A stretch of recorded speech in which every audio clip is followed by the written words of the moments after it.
दोस्तों, एक लड़की सरकारी नौकरी की तैयारी कर रही थी। तो एक दिन भगवान भोलेनाथ से प्रार्थना करती है कि भगवान, अगर मेरा सिलेक्शन हो जाएगा तो मैं सावन में कावड़ उठाऊंगी और आपके दरबार में आकर गंगा जल चढ़ाऊंगी।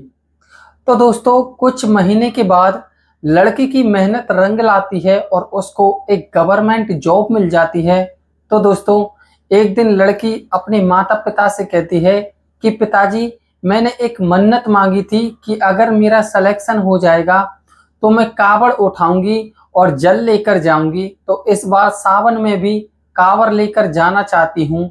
दोस्तों, पहले तो लड़की के माता पिता जाने से मना करते हैं, क्योंकि लड़की बहुत अमीर घर की थी और कहीं भी जाना होता था तो फोर व्हीलर गाड़ी से जाती थी, पैदल कभी चलती भी नहीं थी। तो लड़की के पापा कहते हैं कि बेटा, तुमसे ये सब कुछ नहीं हो पाएगा। लेकिन जब लड़की बहुत ज़्यादा जिद करती है और अपनी जिद पर अड़ी रहती है तो दोस्तों, वह भी कह देती है कि ठीक है, अगर तुम यही चाहती हो कि तुम्हारी मन्नत पूरी हो और तुम कावड़ यात्रा लेकर जाना चाहती हो तो तुम जा सकती हो। तो दोस्तों, लड़की हरिद्वार से जल भरती है और फिर भोलेनाथ बाबा का जयकारा लगाते हुए मंदिर की तरफ आगे बढ़ने लगती है। दोस्तों, रास्ते में एक कैंप लगा हुआ था, वहीं पर एक लड़का खड़ा था। जब लड़की कैंप के अंदर जाती है तो वो लड़का इस लड़की को अकेला पाकर कुछ ऐसा कर देता है जिसकी कोई कल्पना भी नहीं कर सकता। दोस्तों, लड़की अपने मन्नत को पूरा करने के लिए कावड़ यात्रा कर रही थी, लेकिन उसको क्या पता था कि वह कैंप के अंदर आराम करने के लिए जाएगी और उसके साथ इतना बड़ा हादसा हो जाएगा। दोस्तों, ये कहानी बहुत ही ज़्यादा इंटरेस्टिंग है। यह कहानी आपके दिल को छू जाएगी और जब आपको पता चलेगा कि उस दिन उस तंबू के अंदर, उस टेंट के अंदर उस लड़की के साथ में क्या हुआ था, तो आपके पैरों तले जमीन खिसक जाएगी। दोस्तों, ये कहानी बहुत ही सीख देने वाली है। वीडियो को अंत तक जरूर देखिएगा। लेकिन वीडियो में आगे बढ़ने से पहले आप लोगों से बस एक छोटा सा रिक्वेस्ट है, अगर आप अभी तक इस वीडियो को सब्सक्राइब नहीं कर रहे हो तो इस वीडियो को लाइक और सब्सक्राइब कर देना, क्योंकि हम हर रोज आपको ऐसे ही इंटरेस्टिंग और रोचक सच्ची खोज खबर लाते रहते हैं। दोस्तों, ये सच्ची घटना हरिद्वार की है। दरअसल दिल्ली के रहने वाले एक व्यक्ति होते हैं जिनका नाम संदीप गोयल है। दोस्तों, अनन्या सरकारी नौकरी की तैयारी कर रही थी। तो एक दिन भगवान भोलेनाथ से प्रार्थना करती है कि जिस दिन मेरा सिलेक्शन हो जाएगा उस दिन सावन में कावड़ यात्रा करूंगी और हरिद्वार से जल उठाकर भगवान भोलेनाथ के मंदिर तक पैदल यात्रा करूंगी। अब दोस्तों, इस तरीके से धीरे धीरे समय बीत रहा था। अनन्या मन लगाकर पढ़ाई कर रही थी। तो कुछ महीने के बाद उसकी मेहनत रंग लाती है और अनन्या का सिलेक्शन इनकम टैक्स विभाग में हो जाता है, यानी कि दोस्तों आयकर विभाग में उसका सिलेक्शन हो जाता है। उसके बाद अनन्या के जितने भी दोस्त थे सभी लोग बधाई देने के लिए घर पर आते हैं। घर में खुशी का माहौल था। रिश्तेदारों में जिसको जिसको पता चल रहा था वो सभी लोग बधाई देने के लिए आ रहे थे। दोस्तों, अनन्या के पापा संदीप गोयल पहले से ही एक बहुत बड़े डॉक्टर थे और उनकी पत्नी भी डॉक्टर थी। परिवार पहले से ही बहुत सम्मानित था।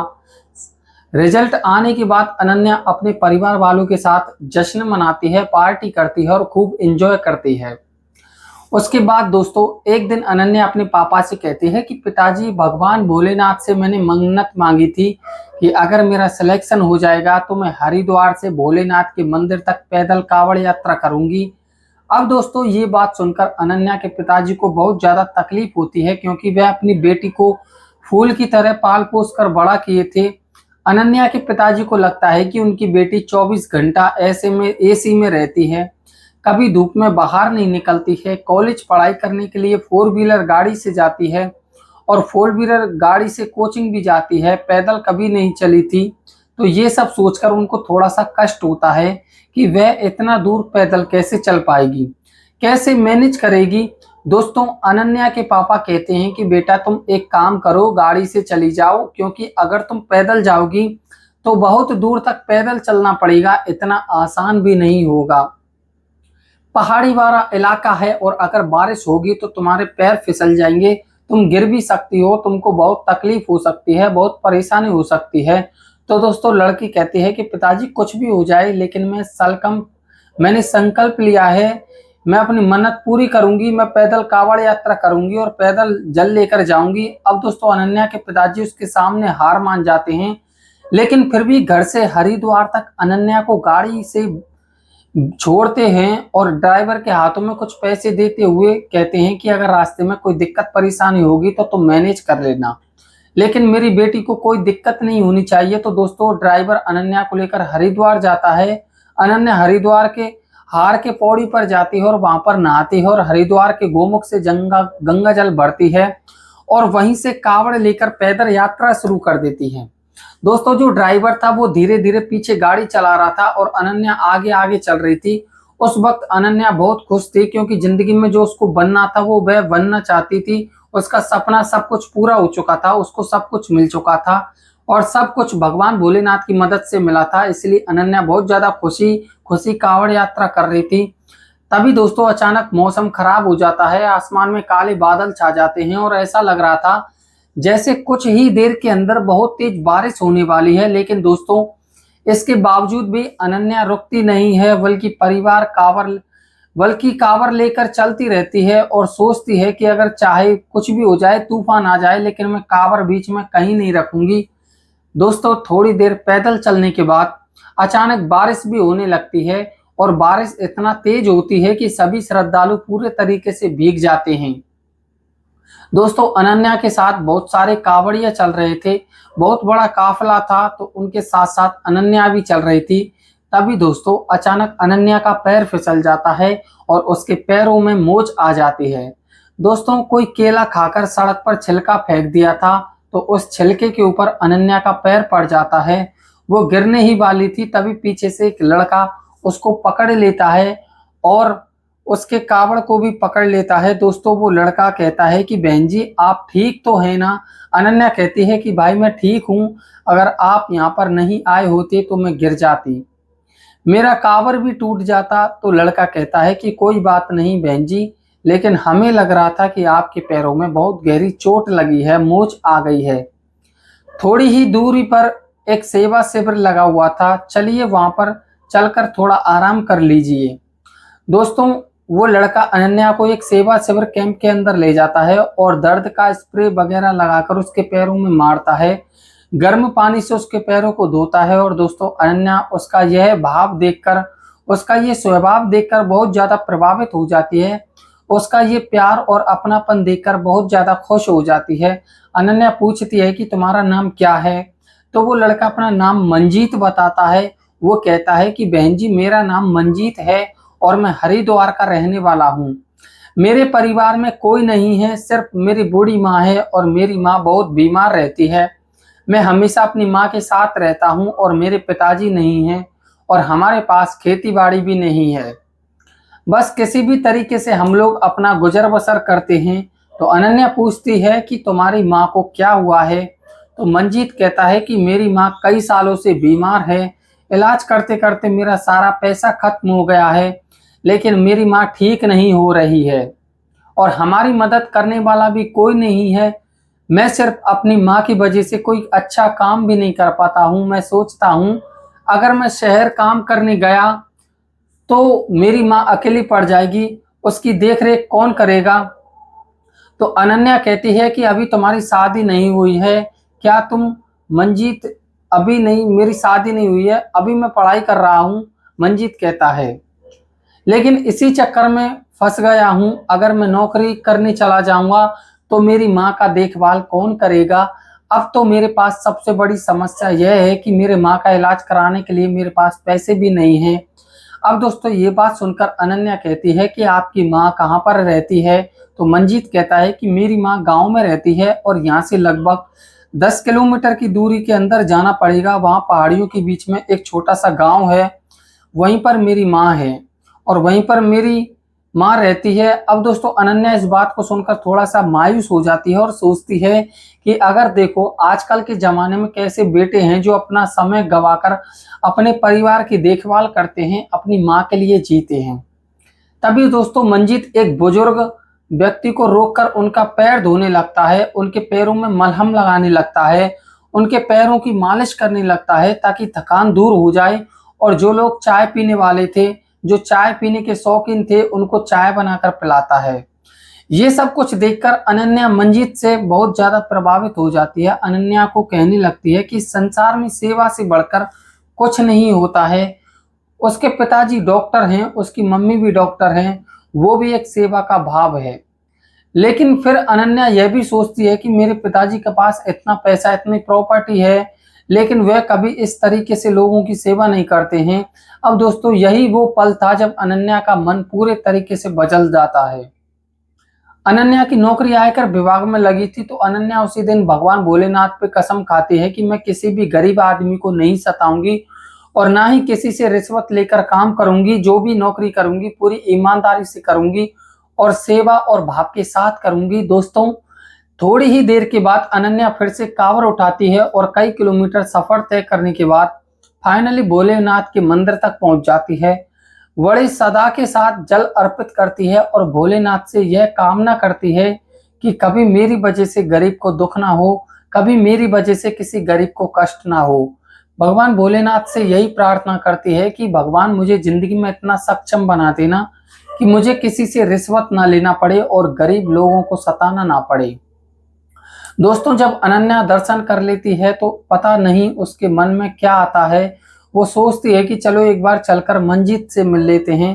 तो दोस्तों दर्शन करने के बाद अनन्या गाड़ी में बैठ जाती है और अपने ड्राइवर से कहती है कि वहां पर जो सेवा शिविर लगा हुआ था, जो मंजीत नाम का लड़का था, उसके पास मुझे लेकर चलो।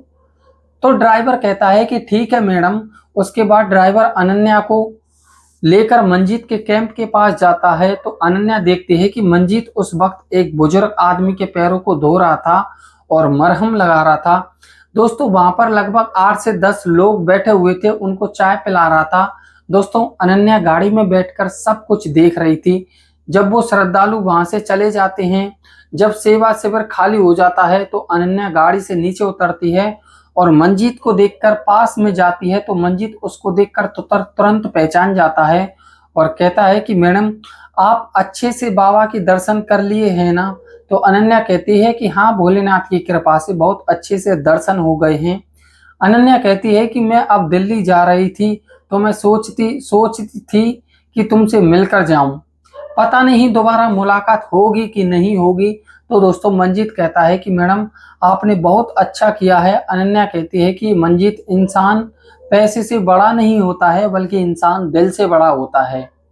और मैं जब से यहाँ से गई हूँ तुम्हारे बारे में सोच रही हूँ। तुम्हारे पास धन दौलत तो नहीं है, लेकिन तुम दिल के बहुत बड़े आदमी हो। तुम तो निस्वार्थ भाव से यहाँ पे लोगों की सेवा कर रहे हो। मुझे तो लगता है इस दुनिया का सबसे बड़ा इंसान तुम ही हो, इसलिए मैं तुम्हारी मदद करना चाहती हूँ।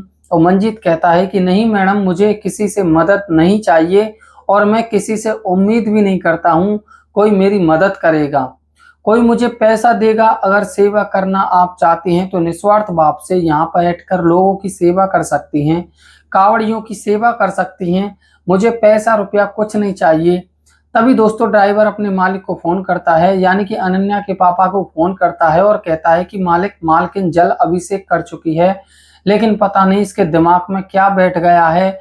यहाँ पर एक लड़का कांवरिया की सेवा कर रहा है, तो यह भी उनके साथ बैठकर सेवा करने में लगी हुई है। तो वो कहते हैं कि अनन्या से मेरी बात करवाओ। तो अनन्या अपने पिताजी से बात करती है। तो उसके पापा कहते हैं कि बेटा तुम जिस काम के लिए गई थी, तुम्हारा काम तो पूरा हो गया है, अब घर पर वापस आ जाओ, फालतू के कामों में अपने समय बर्बाद मत करो। अब दोस्तों ये बात सुनकर अनन्या को गुस्सा आ जाता है। अनन्या कहती है कि पिताजी आप कह रहे हैं कि फालतू का काम मत करो, जबकि मुझे तो लगता है कि आज मैं जो काम कर रही हूँ यही सबसे बड़ी सेवा है, यही सबसे बड़ा अच्छा काम है। दोस्तों अनन्या कहती है कि पिताजी आप फोन रख दीजिए, मैं शाम को यहाँ से निकलूंगी और 2-2.5 घंटे के बाद घर पर पहुंच जाऊंगी, यहाँ से ज्यादा दूर नहीं है। अब दोस्तों अनन्या के पापा ज्यादा उसके ऊपर दबाव नहीं डालते हैं और कहते हैं कि ठीक है बेटा, जो तुम्हारा मन कर रहा है तुम कर लो, लेकिन घर पर समय से पहले आ जाना। तो अनन्या अपने ड्राइवर से कहती है कि अब दोबारा भूल के भी मेरे पापा को फोन मत लगाना, और अगर जरूरत पड़ेगी तो मैं खुद उनको फोन कर लूंगी, तुम जाकर चुपचाप गाड़ी में बैठ जाओ। तो दोस्तों ड्राइवर जाकर गाड़ी में बैठ जाता है। अनन्या मंजीत से बात करने लगती है। मंजीत अनन्या से कहता है कि अनन्या देखो, तुम्हारे पापा बहुत परेशान हैं, तुम्हारा इंतजार कर रहे हैं, तुमको घर पर ले जाना चाहिए, तुम्हारे पापा तुम्हारा इंतजार कर रहे हैं। जहाँ पर मैं हूं ना, मैं सब कुछ देख लूंगा, कोई दिक्कत नहीं होगी। तो अनन्या कहती है कि मंजीत, आज मैं तुम्हारा साथ यहाँ पर सेवा करना चाहती हूँ, मेरा मन कर रहा है। कि अनन्या मंजीत से कहती है कि तुम खाना पीना खाए हो? तो मंजीत कहता है कि हाँ, मैंने घर से खाना लेकर आया हूँ। तो अनन्या कहती है कि क्या लेकर आए हो और कौन खाना बनाता है? तो मंजीत कहता है कि मैं ही खाना बनाती हूँ। तो अनन्या कहती है कि जब तुम अपने हाथों से खाना बनाकर लेकर आए हो तो आज मैं तुम्हारे साथ बैठकर खाऊंगी। अब दोस्तों, मंजीत अंदर ही अंदर संकोच करने लगता है, क्योंकि दोस्तों वह खिचड़ी बनाकर लेकर आया था। मंजीत को लगता था कि अगर मैं इनको खिचड़ी खिलाऊंगा तो ये मेरे बारे में क्या सोचेंगी। लेकिन अनन्या जिद करने लगती है और जिद पर अड़ी रहती है और कहती है कि आप टिफिन निकाल कर लेकर आओ और मुझे खाना खाना है, भूख लगी है। तो दोस्तों, मंजीत एक बहुत बड़ा सा डिब्बा टिफिन का लेकर आता है, उसको खोलता है तो उसमें बहुत छोटा सा थोड़ा सा खिचड़ी रहता है। यह देखकर अनन्या अंदर ही अंदर बहुत ज्यादा भावुक हो जाती है और अनन्या को उस दिन पहली बार एहसास होता है कि सच में मंजीत बहुत गरीब है। दोस्तों, वो टिफिन भरा भी नहीं था, उसमें बस थोड़ा सा खिचड़ी बचा हुआ था। तब जाकर अनन्या को लगता है कि यह इंसान दिखने में भले ही छोटा है, लेकिन इसका दिल बहुत बड़ा है। दोस्तों, दोनों बैठकर उसी में से थोड़ा थोड़ा खाते हैं और फिर थोड़ी देर तक आराम करते हैं। उसके बाद जितने भी कांवरिया आ रहे थे, जितने भी यात्री आ रहे थे, सभी कांवरियों की अनन्या और मंजीत दोनों मिलकर सेवा करते हैं। किसी का पैर धोते हैं, तो किसी को चाय पिलाते हैं, तो किसी के पैरों में मलहम लगाते हैं। दोस्तों, लगभग शाम के 7 बजे के आसपास का वक्त हो गया था। अनन्या मंजीत के साथ सेवा कर रही थी। फिर मंजीत कहता है कि अब मुझे घर पर जाना पड़ेगा, क्योंकि मेरी माँ घर पर अकेली है। घर पर मैं जाऊंगा, खाना बनाऊंगा, माँ को दवाई खिलानी है। तो अनन्या कहती है कि मंजीत, क्या हम कभी जिंदगी में दोबारा मिल पाएंगे? तो मंजीत कहता है कि फिलहाल अभी तक सावन चल रहा है, तब तक तो मैं यहीं पर रहूंगा। अगर इसके बाद तुम्हें मुझसे मिलना होगा तो मैं तुमको अपना एड्रेस और अपना मोबाइल नंबर दे रहा हूँ, कभी कभार तुम मिलने के लिए आ सकती हो। तो दोस्तों, अनन्या कहती है कि ठीक है दोस्तों। उस दिन दोनों एक दूसरे का मोबाइल नंबर लेते हैं। उसके बाद अनन्या अपनी गाड़ी में बैठ जाती है और अपने घर चली जाती है।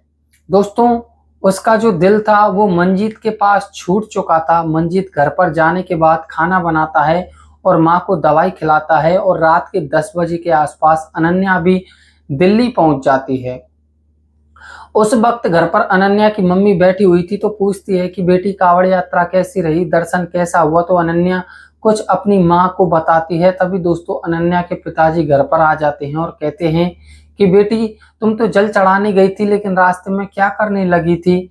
तो अनन्या कहती है कि पिताजी, पैसे से सुख और शांति नहीं मिलती है। मुझे वहां पर एक लड़का मिला था जो बहुत परेशान था अपनी जिंदगी से, लेकिन निस्वार्थ भाव से कांवरियों की सेवा कर रहा था, उनकी सेवा कर रहा था। तो मुझे भी लगा था कि मुझे भी कांवरियों की मदद करनी चाहिए।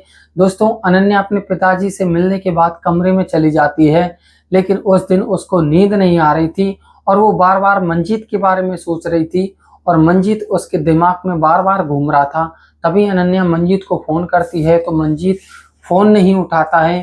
तो अनन्या सोचती है कि क्या करूं, दोबारा फोन करूं कि नहीं करूं, पता नहीं कहाँ बिजी होगा, किस हाल में होगा।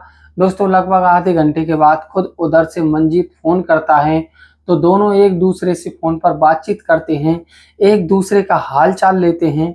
अनन्या कहती है कि मंजीत, तुम्हारे साथ बिताए हुए पल आज भी मुझे याद आ रहे हैं। तो मंजीत कहता है कि अनन्या, जब तुम मुझे छोड़कर चली गई थी तब मैं भी तुमको याद कर रहा था, लेकिन मैं मजबूर हूँ, मेरी माँ की तबीयत बहुत खराब है, मेरी माँ बहुत परेशान है, बीमार है। अब दोस्तों, मंजीत जैसे ही अपनी माँ का नाम लेता है तो तुरंत अनन्या को याद आ जाती है। अनन्या कहती है कि तुम एक बात बताओ, तुम्हारी मम्मी को क्या बीमारी है, क्या हुआ है? तो मंजीत कहता है कि पता नहीं, मुझे कुछ समझ में नहीं आता है। कभी ब्लड प्रेशर लो हो जाता है, तो कभी हाई हो जाता है, तो कभी ब्लड की कमी हो जाती है। तो कभी प्लेट डाउन हो जाती हैं, कभी कुछ हो जाता है। तो दोस्तों अनन्या कहती है कि तुम एक काम करो, मेरे पिताजी डॉक्टर हैं, मैं कल उनसे बात कर लेती हूँ, तुम अपनी मम्मी को लेकर दिल्ली आ जाओ, मैं अच्छे से उनका ट्रीटमेंट करवा दूंगी। मेरे पिताजी सरकारी डॉक्टर हैं, तो पैसा भी तुम्हारा नहीं लगेगा, और अगर पैसा थोड़ा बहुत लगेगा भी तो तुम चिंता मत करना, मैं संभाल लूंगी। तो मंजीत कहता है कि ठीक है मैडम, लेकिन अगर ज़्यादा पैसा लगेगा तो मैं पैसा नहीं दे पाऊंगा। तो अनन्या कहती है कि ठीक है, तुम पैसे की चिंता मत करो, मैं सारा इंतजाम कर दूंगी। दोस्तों अनन्या चुपके से एक 4 व्हीलर गाड़ी बुक कर लेती है और मंजीत को फोन करके कहती है कि इतने बजे तुम्हारे घर के पास गाड़ी पहुंच जाएगी, तुम आ जाना। तो मंजीत कहता है कि आप ये सब क्या कर रही हो, ये सब करने की क्या जरूरत है। तो अनन्या कहती है कि मंजीत तुम चुप रहो, तुम कुछ मत बोलो। फिर कुछ घंटे के बाद गाड़ी वहां पर पहुंच जाती है। तो मंजीत अपनी माँ को गाड़ी में बैठाता है और दिल्ली की तरफ चला जाता है। दोस्तों लगभग 2 से ढाई घंटे का सफर होता है, जहां पर अनन्या लोकेशन बताई थी वहां पर मंजीत पहुंच जाता है। दोनों एक दूसरे से मिलकर बहुत खुश होते हैं, एक दूसरे के गले लग जाते हैं। अनन्या कहती है कि मंजीत अब तुम बहुत अच्छी जगह पर आ गई हो, तुम्हारी माँ का इलाज यहाँ पर हो जाएगा और ईश्वर चाहेंगे तो तुम्हारी भी जिंदगी यहाँ से बदल जाएगी। दोस्तों अनन्या उसकी माँ को लेकर अस्पताल के अंदर पहुंच जाती है और अपने पापा संदीप गोयल से कहती है कि पिताजी ये बूढ़ी दादी है और इनकी पूरी बॉडी का जांच करवाइए, इनको क्या दिक्कत है, इनका ट्रीटमेंट करवाइए और ऐसा करिए कि इनका इलाज फ्री में हो जाए। अब दोस्तों ये बात सुनकर अनन्या के पापा चौंक जाते हैं और कहते हैं कि बेटी जब से तुम हरिद्वार से वापस आई हो तब से तुम्हारे अंदर बहुत बदलाव दिखाई दे रहे हैं। तो अनन्या थोड़ी देर तक चुप रहती है और अपनी सारी कहानी अपने पापा को बताती है। तो दोस्तों उसकी कहानी को सुनकर उसके पिताजी बहुत ज़्यादा खुश हो जाते हैं और कहते हैं कि बेटी तुम इनकी इलाज का चिंता छोड़ दो, यहाँ पर एक भी पैसा नहीं लगेगा और अभी से इनका इलाज शुरू हो जाएगा। दोस्तों उनके पापा संदीप गोयल एक डॉक्टर की टीम को बुलाते हैं और जांच करने के लिए भेज देते हैं, और जांच के बाद रिपोर्ट आती है तो रिपोर्ट के आधार पर उनका इलाज शुरू हो जाता है। 1 हफ्ता तक अस्पताल में एडमिट रहती है और उनका देखरेख अनन्या करती है। दोस्तों अनन्या के पापा कहते हैं कि बेटा अब तुमको घबराने की कोई ज़रूरत नहीं है, तुम्हारी माँ बहुत जल्दी ठीक हो जाएगी और हो सकता है कि 2 से 3 दिन के बाद उनको डिस्चार्ज कर दूंगा। तो दोस्तों इस बात को सुनकर मंजीत बहुत ज़्यादा खुश हो जाता है और अनन्या के पापा के पैरों को छूने लगता है और कहता है कि डॉक्टर साहब आप डॉक्टर नहीं हैं, आप भगवान का रूप हैं, आप भगवान भोलेनाथ का अवतार हैं। अगर आप नहीं होते तो शायद मेरी माँ का इलाज नहीं हो पाता, मेरी माँ जिंदगी से कभी भी ठीक नहीं हो पाती। दोस्तों मंजीत का ऐसा व्यवहार देखकर संदीप गोयल की आंखों में आंसू आ जाते हैं और उनकी जिंदगी में पहली बार ऐसा कोई मरीज आया था जो अपनी माँ के लिए इतना कुछ करना चाहता था और उसके पास पैसा नहीं था, लेकिन उसके बावजूद भी अपनी माँ का इलाज करवाना चाहता था। दोस्तों यही बात संदीप गोयल के मन में बैठ जाती है और संदीप गोयल यानी कि अनन्या के पिताजी मंजीत से बहुत प्रभावित हो जाते हैं और कहते हैं कि बेटा कोई बात नहीं, अगर तुम यहाँ पर रहना चाहते हो तो रह सकते हो, मेरा पूरा घर खाली रहता है, तुम करते क्या हो। तो मंजीत बताता है कि डॉक्टर साहब मेरे पास कोई नौकरी नहीं है, मैं कुछ नहीं करता हूँ। तो संदीप गोयल कहते हैं कि बेटा अगर तुम नौकरी नहीं करना चाहते हो तो बताओ, नौकरी करना चाहते हो तो बताओ, मैं तुम्हारी नौकरी लगवा दूंगा, मेरी बहुत जान पहचान है। तो मंजीत कहता है कि सर अगर आप मेरे ऊपर इतना बड़ा एहसान कर देंगे तो आपका एहसान मैं जिंदगी भर याद रखूंगा, कभी भी नहीं भूल पाऊंगा। तो अनन्या के पिताजी कहते हैं कि बेटा ये तो मेरा फर्ज है।